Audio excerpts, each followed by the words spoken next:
Last week मैंने एक video record किया था, क्या स्टॉक मार्केट में करियर बनाया जा सकता है? क्योंकि ये क्वेश्चन जो होते हैं कॉमनली पूछा जाता था स्टूडेंट के थ्रू, तो हमने बोला चलो आप पे कोई इस पे कुछ एक गाइडेंस देते हैं। तो इस वीडियो के अंदर हमने आपको सजेस्ट किया था कि आप लोग को स्टार्टिंग में इक्विटी ट्रेड करना है, क्योंकि देखो जो भी मार्केट में ट्रेडिंग करता है वो खास करके डेरिवेटिव सेगमेंट में 3 इंस्ट्रूमेंट आता है, कॉल, पुट एंड फ्यूचर। हम भी ट्रेड करेंगे, लेकिन सबसे पहले एक चीज याद रखिएगा, जो डेरिवेटिव सेगमेंट की जो प्राइस डिराइव होके आता है वो आता है इक्विटी सेगमेंट के। शेयर के ही प्राइस डिसाइड करेगा कि कॉल और पुट का प्रीमियम क्या होगा या फ्यूचर की प्राइस कहाँ जाना चाहिए। इसीलिए जिसको भी मार्केट में सक्सेस होना है उसको इक्विटी का चार्ट देखने आना चाहिए। लेकिन यहाँ दिक्कत क्या होता है, टाइम नहीं लगाना चाहते। जैसे मैंने सजेस्ट किया कि अच्छा ठीक है, आप लोग अपने ट्रेड जो होते हैं मुझे टेलीग्राम पे शेयर कर सकते हो। टेलीग्राम चैनल पे मैंने हर दिन एक पोस्ट क्रिएट किया कि चलो आज का ट्रेड आप लोग क्या करो, मुझे शेयर कीजिए। ये रहा, ये मेरा जो टेलीग्राम चैनल है, इस पे मैंने स्टार्टिंग से ही आपको जिस दिन मैंने ये वीडियो डाला था उसके बाद से हर दिन मैं एक पोस्ट क्रिएट करता रहा कि 30 अक्टूबर का आप अपना ट्रेड मुझे शेयर कीजिए, 31 अक्टूबर का, ताकि मैं देखना चाह रहा था कौन किस तरीके से ट्रेड करता है। आपकी ह्यूमन साइकोलॉजी देख के मैं कोशिश करूंगा कि आपको किस तरीके से गाइड किया जाए। ठीक है, तो एक चीज मैंने इसमें कॉमनली क्या देखा कि सबको शॉर्टकट है। इतना बोलने के बावजूद मैं कहता हूं कि भाई मुझे कॉलपुट का स्क्रीनशॉट मत भेजो, लेकिन इसमें जितने भी कमेंट दिख रहे हैं ना, आपको मैं बता दूं मोर देन 80% स्क्रीनशॉट उस कमेंट के अंदर सिर्फ कॉलपुट का है। तो मुझे कोई मतलब ही नहीं है। इसका मतलब क्या हो गया, सबको शॉर्टकट है। जितना भी मर्जी बोल लो कि आप इक्विटी का चार्ट देखो, वो नहीं देखना चाहते, सीखना नहीं चाहते। ये भी अच्छी बात है, क्योंकि देखो मान लीजिए 5% या 10% स्टूडेंट जो है वो सही में इस चीज़ों को फॉलो करना चाह रहा है, सीखना चाह रहा है, तो मैं उनके लिए बात करता हूँ। देखो जो 10% आप में से हो जो सही में सीखना चाहते हो, मैं उनके लिए बताता हूँ। वो 90% के लिए खुश रहो आप, कि वो 90% नहीं सीखना चाहते, आपके लिए अच्छी बात है। क्योंकि वो 10% जो कमाएगा बाद में, जब आप बाद में सीख लोगे, जब कमाओगे, तो आप कैसे कमाओगे? उसी 90 लोगों के जेब से पैसे निकाल के आप अपने जेब में लाओगे। तो ऐसे लोग भी मार्केट में होना बहुत जरूरी है जो नहीं सीखना चाहते। क्योंकि 100% लोग अगर सीख लेगा तो फिर आपको पैसे कौन देंगे, ये भी तो बात है ना। तो चल लो 90% को इग्नोर करो, जो नहीं सीखना चाहते उसको करने दो। ठीक है, अगर आप ऑलरेडी एक्सपीरियंस हो तो बात अलग है, मैं उनके लिए नहीं कह रहा हूं। मैं ये नहीं कह रहा हूं कि कॉल पर ट्रेड कर रहे हो, राइट कर रहे हो, बाई कर रहे हो, मुझे कोई अच्छाई बुराई नहीं देखना है। हर चीज अच्छा है अगर आपको आता है, नहीं आता है तो हर चीज क्या है, आपका बुरा है। मैं उस पर कमेंट ही नहीं करना चाहता। आपको जैसे करना है करो, बट मैं उनको गाइड करना चाह रहा हूं, क्योंकि मेरा मेन ऑब्जेक्टिव इस वीडियो का वो ये था कि उनको मैं गाइड करूं जो सही मायने में वो दिल से सीखना चाहता है, लेकिन उसको सही प्रॉपर गाइडेंस नहीं मिल रहा है। क्योंकि मार्केट में जितने भी यूट्यूब पे जो ज्ञान बांट रहे हैं, वो 90% अपने स्वार्थ के लिए ज्ञान दे रहे हैं, और खास करके उसका अपना इनहेरेंट बेनिफिट छुपा हुआ है, जो कि आपको सिखाना नहीं चाहता है, सिखाने के नाम पे आपसे लूटना चाहता है। जो मुझे लगता है, हो सकता है मैं गलत होऊंगा, तो कोई बात नहीं, मेरे वर्डिंग मुझे वापस कर देना। आइए वापस। इसमें मैंने क्या देखा कि इक्विटी ट्रेड करने वाले बहुत कम है, और उसके बाद भी जो कुछ लोग जो ट्रेड कर रहे हैं ना, वो सिर्फ लॉन्ग ले रहे हैं। मतलब या तो बाई ट्रेड ले रहे, या तो सॉल्ट सेट सेल ट्रेड ले रहे। मैं कहता हूं क्यों? आपको मार्केट में ढूंढना है, ऐसे स्टॉक ढूंढना है जो आपका बाई साइड में भी हो और सेल साइड में हो। उसके लिए मैंने एक ही रूल बताया था कि ग्रीन कैंडल में बाई करो, रेड कैंडल में सेल करो। मैंने इनिशियल लेवल की एक ओपिनियन दिया था। ऐसा नहीं कि इतना ऐसे करने से ऐसा नहीं कि आपका प्रॉफिट बन जाएगा, लेकिन एक आदत सी डलना शुरू हो जाएगा। मैंने पहले ही बोला था कि किसी टीचर को फी नहीं पे करना है, आपको फी पे करना है, मार्केट को फी पे करना है। हाँ तो ठीक है ना, मार्केट में हम लॉस पे कर लेते हैं। तो मार्केट में कमाने के लिए 2-3 चीज चाहिए। एक डिसिप्लिन चाहिए। डिसिप्लिन क्या होता है कि मुझे लॉस इससे ज्यादा बुक नहीं करना है। मैंने बार बार बोला था कि आप प्री डिफाइंड स्टॉप लॉस डालो, ताकि आपको आदत डले। आप लोग अपने दिल से पूछो, क्या आपने pre defined stop loss order डाला था? क्या हाँ या ना आप कमेंट में लिख के जरूर बताना, क्या आपने प्री डिफाइंड स्टॉप लॉस डालते हो? अगर नहीं डालते हो तो सबसे पहले डिसिप्लिन की कमी है, आप मार्केट में सक्सेस नहीं हो सकते हो, सबसे पहली बात। दूसरा, क्या मनी मैनेजमेंट करते हो? मनी मैनेजमेंट का मतलब क्या हो गया कि आप अपने पैसे को ऐसे डिस्ट्रीब्यूट करो, क्योंकि देखो मार्केट को आपको एज ए बिजनेस लेना है। बिजनेस लेने का मतलब क्या हो गया कि देखो कोई भी बिजनेस करता है, क्या करता है सोचो। कोई सामान खरीद के लाता है और उसको बेचता है। मान लीजिए मैं इसका बिजनेस करता हूँ मोबाइल का। मैं खरीद के लाया मान लीजिए 50,000 में, मैंने इसको बेचा 70,000 में। तो याद रखना 70,000 का सेल और माइनस कर दो 50,000 का कॉस्ट, क्या हो गया बताइएगा? 20,000 का प्रॉफिट। प्रॉफिट का मतलब समझते हो बिजनेस में क्या होता है? इनकम। जो लाया 70,000 का सेल इज इनकम। खर्चा किया, परचेज किया, मैंने इसको खरीद के लाया बेचने के लिए 50,000 पे, तो 50,000 पे हमारा एक्सपेंस। इनकम माइनस एक्सपेंस होता है प्रॉफिट, ये अकाउंट्स के टर्म में होता है। आप लोगों को यहाँ पे मार्केट को एज ए बिजनेस ट्रीट करना है। बिजनेस ट्रीट करने का मतलब समझ रहे हो क्या मतलब होता है? इसका मतलब ये होता है कि जो हम मार्केट में प्रॉफिट बुक करते हैं वो हमारे लिए सेल है। सेल है, वो मैंने इतना सेल किया, और जो लॉस बुक करते हो मेरा कॉस्ट है, एक्सपेंस है जो खरीद के लाया हमने। तो अब आपने क्या किया, देखो सेल वैल्यू हो गया आपका प्रॉफिट, एक्सपेंस हो गया आपका क्या बताइए, जो आपने स्टॉप लॉस बुक किया, लॉस बुक किया, दोनों को नेट में प्रॉफिट होना चाहिए, तभी तो बिजनेस हो गई ना। अब आप सोचते हो कि हम लॉस बुक ही नहीं करेंगे, तो एक चीज याद रखना, अगर आप सोचते हो कि मार्केट में हम लॉस नहीं बुक करेंगे तो आपको भगवान होने पड़ेंगे, 100% टाइम आपको सक्सेस होना पड़ेगा, पॉसिबल ये जरूरी नहीं है, ठीक है। तो ये सारा चीजों को प्रैक्टिस में लाने की ही हमारा ऑब्जेक्टिव था। तो आज मैं एक काम करता हूं, थोड़ा सा एक स्टेप आगे बढ़ के हम आपको बताने की कोशिश करेंगे। देखो ये स्टेप तो फॉलो करना ही है, हर साल प्री डिफाइंड स्टॉप लॉस डालना ही, इक्विटी में ट्रेड करना है, डेली बाई सेल दोनों लेना है, दोनों की क्वांटिटी सेम रखना है। अब हम थोड़ा सा आगे बढ़ते हैं कि चार्ट देखने के टाइम हम अपने एक्यूरेसी कैसे बढ़ाए, हम क्या करें ऐसा कि हमारा स्टॉप लॉस कम ट्रिगर हो और ज्यादा से ज्यादा हमारा टारगेट ट्रिगर हो, ये सोचना, यही मेन ऑब्जेक्टिव है हमारा। अब इसके बाद ये काम तो करना ही करना है, एक डिसिप्लिन तो मेंटेन करना है। इसके बाद तो मैं चलाया यहाँ पे investing.com पे, ठीक है। investing.com पे यही स्टॉक है जो मैंने आपको ISIN भी हमने वहां पे शेयर किया था आपको टेलीग्राम पे। ये जो कोड मैंने, कुछ लोगों ने पूछा था कि सर नए वाले जो 200 F&O में ट्रेड होने वाले स्टॉक है उसका लिस्ट दे दीजिए, तो यही ISIN नेशनल स्टॉक एक्सचेंज का फ्यूचर एंड ऑप्शन के अंदर नवंबर 2023 इसलिए लिख दिया कि आज के डेट पे अपडेटेड है, क्योंकि आज 185 स्टॉक जो होते हैं ना डेरिवेटिव सेगमेंट में ट्रेड होते हैं, वही स्टॉक का यहाँ पे लिस्ट मैंने अपडेट कर रखा है। और ये कैसे लिस्ट अपडेट करती है मैंने ऑलरेडी बता रखा था, हाउ टू सी 200 चार्ट वाले वीडियो में, मैंने उसका रेफरेंस भी दिया था। यहाँ पे आने के बाद आपको क्या करना है कि देखिए ये जो ऊपर में आपको परसेंटेज चेंज दिख रहा है ना, इस चेंज पे क्लिक करोगे तो अमाउंट के बेसिस पे सबसे ज्यादा अमाउंट से जो गिरा होगा, तो जो महंगा होगा ज्यादा गिरेगा ही। और फिर परसेंटेज चेंज पे क्लिक करोगे, देखो सबसे ज्यादा अमाउंट से कौन बढ़ा और कौन घटा ये आएगा। परसेंटेज पे क्लिक करोगे तो परसेंटेज के बेसिस पे आएगा। मैं हमेशा इस परसेंटेज के बेसिस पे क्लिक करके सॉर्टिंग कर लेता हूँ। सॉर्टिंग करने का मतलब क्या हो जाता है, अब यहाँ मुझे पता चल गया कि 185 स्टॉक में सबसे ज्यादा बढ़ने वाले स्टॉक कौन सी है। तो ये जो आपको देखोगे अपोलो हॉस्पिटल सबसे ज्यादा बढ़ने वाले हैं। ये जो उसके बाद अगर आप चेक करते हो यहाँ पे, ये देखिए ये जो आपका है डेल्टा कॉर्प, ये आपका सॉरी डॉक्टर पाथ लाल पैथ, ये इससे थोड़ा सा कम है। इसके बाद ये आपको दिख रहा है MCX, ये आपको। तो ये क्या कर रहे हैं, ये चार्ट देखने को मैं थोड़ा सा एक स्टेप आगे की बात कर रहा हूँ कि ये देखियो, जब भी चार्ट देखना है ना आपको, तो एक चीज देखना है, ह्यूमन साइकोलॉजी, ह्यूमन बिहेवियर को रीड करना है। देखो ये जो भी प्राइस डिसाइड किया है ना, वो किसने प्राइस डिसाइड किया है, सबसे पहली बात वो डिसाइड किया है बायर और सेलर के भीड़ ने। मार्केट में जो बायर और सेलर जो लड़ रहा है, वो बाई का प्राइस और सेल का प्राइस जो कोट कर रहा है, लड़ाई करके जो प्राइस डिसाइड हो रहे हैं, वो लड़ाई के अंदर कौन जीतेगा ये आपको दूर से रह के पहचानना है। और यही चीज मैं हमेशा कहता हूँ, इसी को बोलते हैं प्राइस एक्शन भी बोला जाता है मार्केट के अंदर। प्राइस एक्शन की मतलब कि दुनिया में सारे इंडिकेटर को साइड कर दो, MACD, RSI, बॉलिंगर बैंड, जितने भी आप जानते हो सबको साइड कर दीजिए, क्योंकि सारे के सारे इंडिकेटर्स जो बना है ना, वो कहीं ना कहीं आपके ये प्राइस को ही समझ के, ह्यूमन बिहेवियर को समझ के ही बनाया गया है। और आप उसको रूल रट्टा लगाते हो, अच्छा हैमर कैंडल बन गया तो मुझे बाई करना चाहिए, सेल करना चाहिए, इन्वर्टेड हैमर बना तो ऐसे, कुछ नहीं रट्टा लगाना है आपको, सिर्फ बायर और सेलर को, भीड़ को पहचानना है।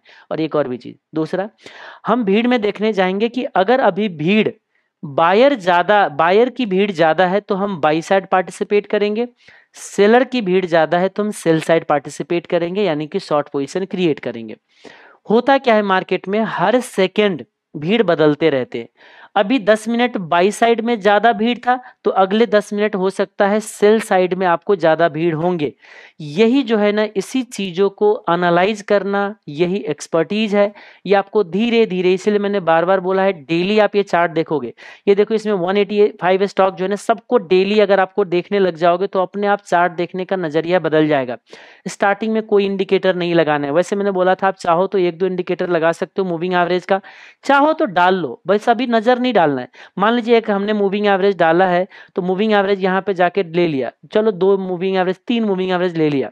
यहाँ पे जाना है सेटिंग पे, सेटिंग पे नहीं, जस्ट अ मिनट, यहाँ पे सेटिंग पे जाएंगे और उसके बाद ये जो लेंथ है ना, इसको 200 डेज का कर देंगे, ठीक है। मैं जो नॉर्मली करता हूँ, इसकी जो कलर रखता हूँ मैं ब्लैक कलर रखता हूँ, तो ये रहा मैं, क्योंकि मुझे भी तो याद होना चाहिए ना कौन सी लगाया है।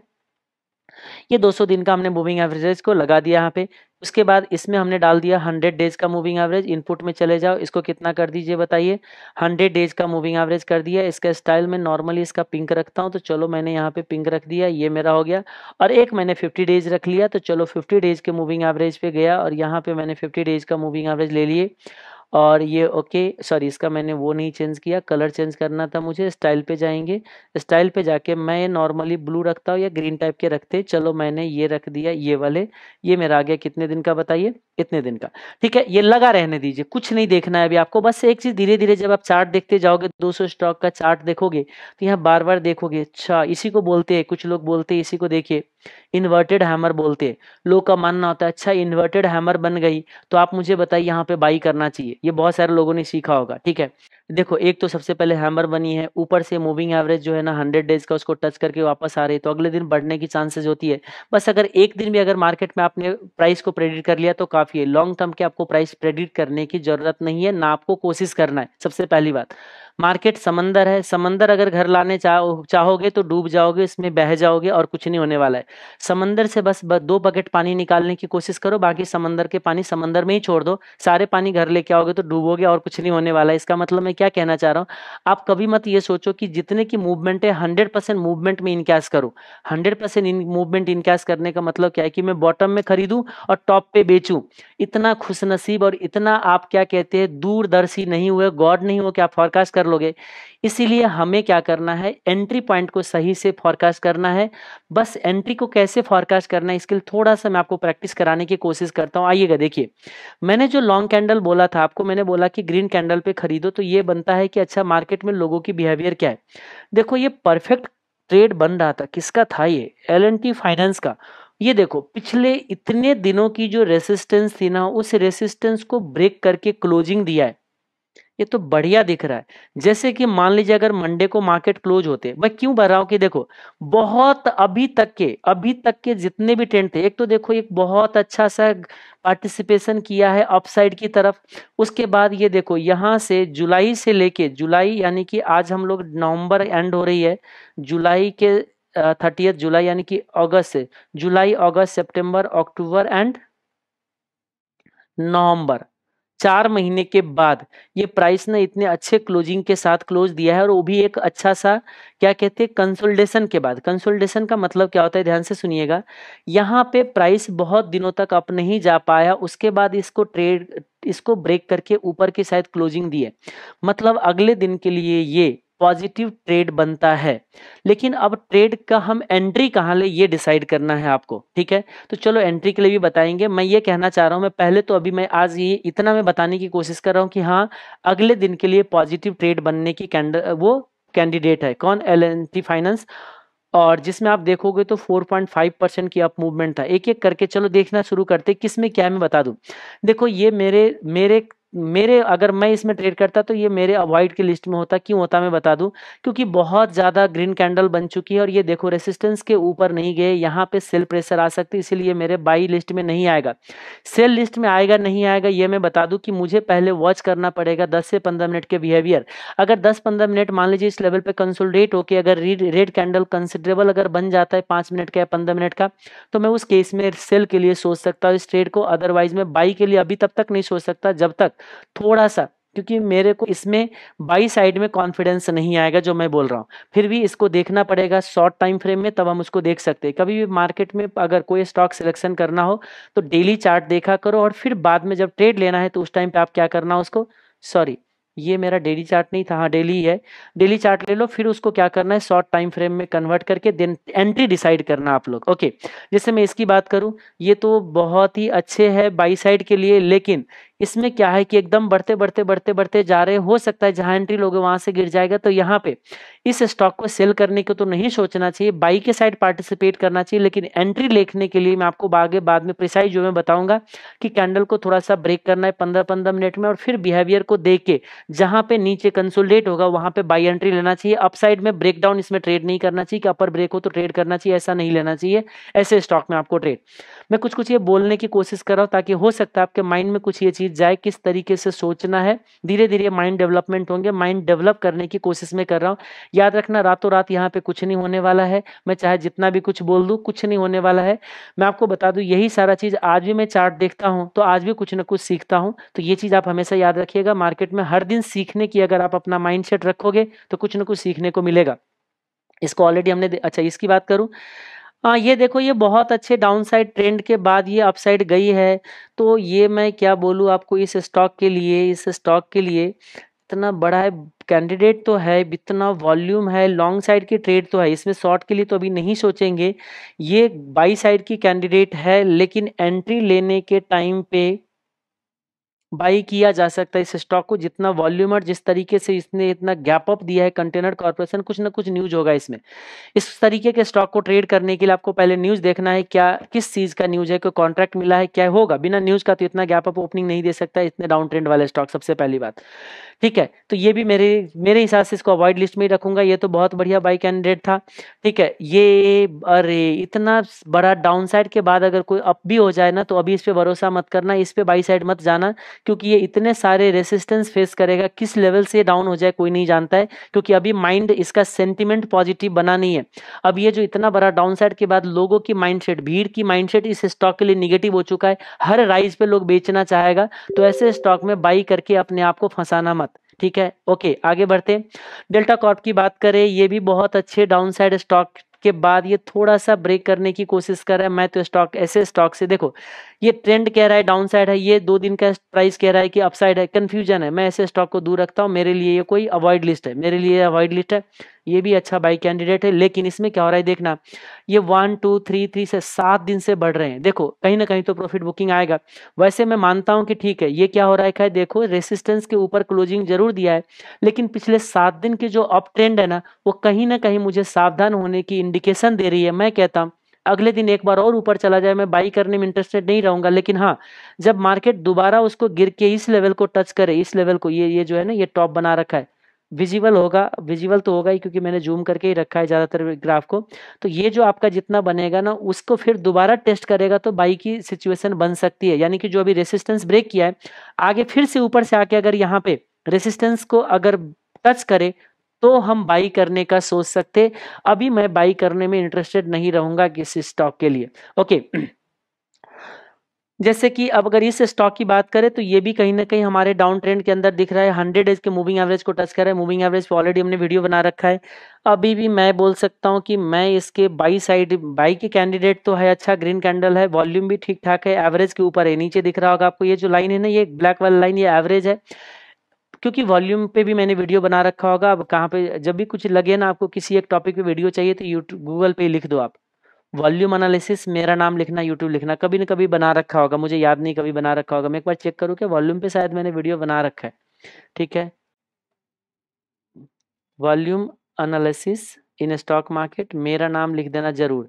ठीक है, अगर मेरा वीडियो चाहिए तो, बाकी तो किसी और का वीडियो चाहिए तो मिल ही जाएगा। ये है हाउ टू एनालाइज वॉल्यूम, इस पे भी एक वीडियो बना हुआ है, आप लोग चेक करते रहना। अरे मेरे जितने भी वीडियो है ना, सारे एजुकेशनल वीडियो है, जिसमें आप कभी भी देखोगे, 5 साल पुराना भी वीडियो होगा ना, तो कुछ ना कुछ सीखने को ही मिलेगा।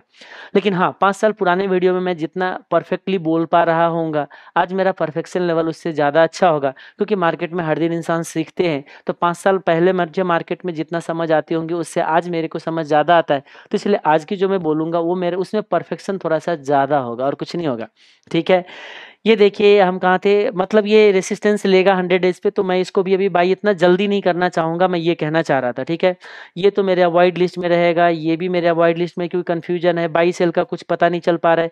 ये अच्छा बाई कैंडिडेट है, लेकिन 3 दिन से कॉन्टिन्यूस बढ़ रहा है ऊपर, इसके नीचे ये आपका जो है रेसिस्टेंस फेस करेगा। मैं इसको भी अवॉइड में रखूंगा ट्रेड करने से पहले। ये भी अवॉइड में होगा, क्योंकि अप ट्रेंड है, लेकिन कॉन्टिन्यूस 6 7 दिन से बढ़ रहा है, तो मैं बाई नहीं करूंगा, क्योंकि कहीं ना कहीं प्रॉफिट बुकिंग आ सकता है। ये भी आपका बढ़ रहा है बहुत अच्छे से, लेकिन ऊपर आपका रेसिस्टेंस फेस करेगा, ये भी मेरे अवॉइड लिस्ट में रहेगा। तो बोलोगे लो सबको अवॉइड कर दोगे तो बाई किसको करोगे है ना। देखो यही चीज तो है ना, इसीलिए तो मैं बोलता हूँ कि बार बार आप डेली आपको क्या करना है, चार्ट देखते जाना है, कहीं ना कहीं यही सब चीज देखने को मिलेगा, सीखने को मिलेगा, और फिर अगले दिन नोटिस भी करोगे। चलो मैंने बहुत सारे बाई साइड देख लिया, आप लोग देखना शुरू करिए। फिर मान लीजिए मैं डाउन साइड में जाता हूँ, डाउन साइड में गया, ठीक है, यहाँ पे एक अपसाइड वाले स्टॉक, अभी ये कोई क्लोजिंग दिया नहीं है, बहुत सारे सपोर्ट है, सपोर्ट के नीचे जब तक ना चले जाए, लेकिन ये सेल कैंडिडेट बनता है, याद रखना अगले दिन के लिए। अगर किसी को बेचना है तो किस लेवल पे बेचना चाहिए, इसकी जो डाउन साइड है, इसकी जो लोअर लेवल होगी, इस पे थोड़ा सा 5 मिनट वेट करना चाहिए, और 5 मिनट वेट करके इसमें बेचा जा सकता है। अगर मुझे ट्रेड करना हो तो मैं इसके लिए सोच सकता हूँ, लेकिन अब एंट्री कहाँ लूँगा मैंने पहले ही बता रखा है। एंट्री पे मैं अलग से एक दिन वीडियो बनाऊँगा, हो सकता है लाइव मार्केट में ही बनाऊँ, कि मुझे वो, क्योंकि एंट्री लेने से पहले मुझे लाइव देखना पड़ेगा 5-5 10 मिनट का 15-15 मिनट्स का कैंडल, तब मैं बता सकता हूँ। तो डेली का कैंडल देख के तो पहले हम एक शॉर्ट लिस्ट करेंगे कुछ स्टॉक 5-6 को, फिर उसके बाद अगले दिन जब मार्केट ओपन होगा तो प्री ओपनिंग का उसका प्राइस देखेंगे, देन डिसाइड करेंगे कि हमें एंट्री कहाँ लेना है। क्योंकि एंट्री लेने वाले पॉइंट जो होते हैं ना छोटे टाइम फ्रेम में होते, तो वो मैं आपको बाद में आपको गाइड करूंगा। अभी तो मैं सेल कैंडिडेट और बाई कैंडिडेट को ढूंढने के लिए मैं आपको थोड़ा सा प्रैक्टिस कराने की कोशिश कर रहा हूँ। ठीक है, जैसे मान लीजिए बजाज फाइनेंस आ गए, ये कौन है, बजाज फिनसर्व है, ये भी आपका सेल कैंडिडेट बनता है। 100 डेज के मूविंग एवरेज के नीचे भी दिया है, ये भी सेल कैंडिडेट में आ सकता है। अगर आप सिलेक्शन करना चाहो कर सकते हो, 2% नीचे। एमआरएफ तो वैसे भी इतना महंगा है, ये देखो एकदम बिल्कुल ये कंसोलिडेशन फेज में है, ना ऊपर ना नीचे, सब कंफ्यूज है, डिसाइड ही नहीं कर पा रहे। इसीलिए हम कह सकते हैं इसको तो आप वैसे भी अवॉइड लिस्ट में ही रखो, क्योंकि वैसे भी 1 लाख वाले शेयर तो ट्रेड करते नहीं आप लोग। ठीक है, ये भी एक सेल कैंडिडेट बनती है, लेकिन वॉल्यूम कम है, ट्रेड मैं अगले दिन के लिए अवॉइड करूंगा इसको, क्योंकि यहाँ पे बन रहा है, यहाँ कहीं पे भी रुक सकता है, वॉल्यूम भी कम है, तो ये भी मेरे अवॉइड लिस्ट में रहेगा। इस तरीके से आप लोग कुछ कुछ क्राइटेरिया के साथ, ये कॉन्टिन्यूअस कई दिनों से डाउन जा रही है, तो मैं इसको सेल करने में इतना जल्दी नहीं करूंगा। हाँ, मुझे अगर सेल करना होगा तो मैं इंतजार करूंगा, और इस लेवल पे ये जो मैंने अभी लाइन लगाया, ये वाले लेवल, जो कि आपको आपको प्राइस नहीं दिख रहा होगा, मैं क्या करूं, थोड़ा सा और जूम कर देता हूं, ये देखो, ये जो है ना ये लेवल, अगर मान लीजिए अगले दिन जो आता है इस लेवल पे अगर कोई बेचना चाहे तो मैं बेचना चाहूंगा, लेकिन इसको 5400 के आसपास में बेचना पसंद करूंगा। बोलोगे नहीं आएगा तो कोई बात नहीं, वॉच लिस्ट पे देखते रहेंगे, जब आएगा तो बेचना पसंद करेंगे। सिंपल सी बात है। देखो, डाउन ट्रेंड वाले स्टॉक में बेचना चाहेंगे, लेकिन हम चाहते हैं कि जब वो अप होके जब थोड़ा सा इस लेवल को पहुंचे तो हम बेचेंगे। इस तरीके से मेरा ट्रेड होता है। ठीक है, तो धीरे धीरे प्रैक्टिस करोगे तो आइडिया लगेगा। चलो, कुछ मैंने ग्राफ दिखा के मैंने सोचा कि कुछ आपको समझ आए। अब ये धीरे धीरे ये प्रैक्टिस करेंगे। चलो, मैं भी देखता हूँ, मेरे को तो टाइम मिल नहीं रहा है, नहीं तो मैं सोच रहा था आप लोगों के साथ मैं भी इक्विटी में ट्रेड करूँ, एक 20-20 हज़ार का मैं भी ट्रेड लेके डेली का स्क्रीनशॉट दिखाऊं। लेकिन अभी थोड़ा सा टाइम कम है, क्योंकि मेरा जो बैच चल रहा है सीए फाइनल के स्टूडेंट का, उसमें बहुत ज़्यादा मेरा अभी इनपुट की जरूरत है, क्योंकि नोट्स पूरा का पूरा रिवाइज कर रहे थे हम लोग, तो उसमें मेरा पूरा टाइम चला जाता है। इसलिए मैं अभी ट्रेड नहीं ले सकता, क्योंकि ट्रेड लूंगा तो मुझे जैसे अभी मैं दिखा रही हूँ, तो आपको दिखाने के लिए मैंने लिया है कि चलो ठीक है, कुछ लोग चाहते हैं मेरे गाइडेंस, तो मैं अगर मेरे गाइडेंस से किसी को फायदा हो जाए तो मेरे को बहुत खुशी होगी। अगर एक भी बच्चे को अगर लगे कि सफल ट्रेडर बन जाओगे, तो मेरे जो ऑब्जेक्टिव है वो पूरा हो जाएगा। इसलिए चलो, मैं आपके लिए अभी एनालाइज किया हूँ। बाकी थोड़ा सा ये बैच जैसे कंप्लीट होता है तो फिर मैं आपके साथ साथ मैं भी इक्विटी में ट्रेड लूंगा, 6 महीने तक आपके जैसे ट्रेड करेंगे, और फिर देखते हैं कि क्या हमारा पीएल प्रॉफिट हो पाता है या नहीं हो पाता है। आज के लिए इतना ही। Take care, bye bye.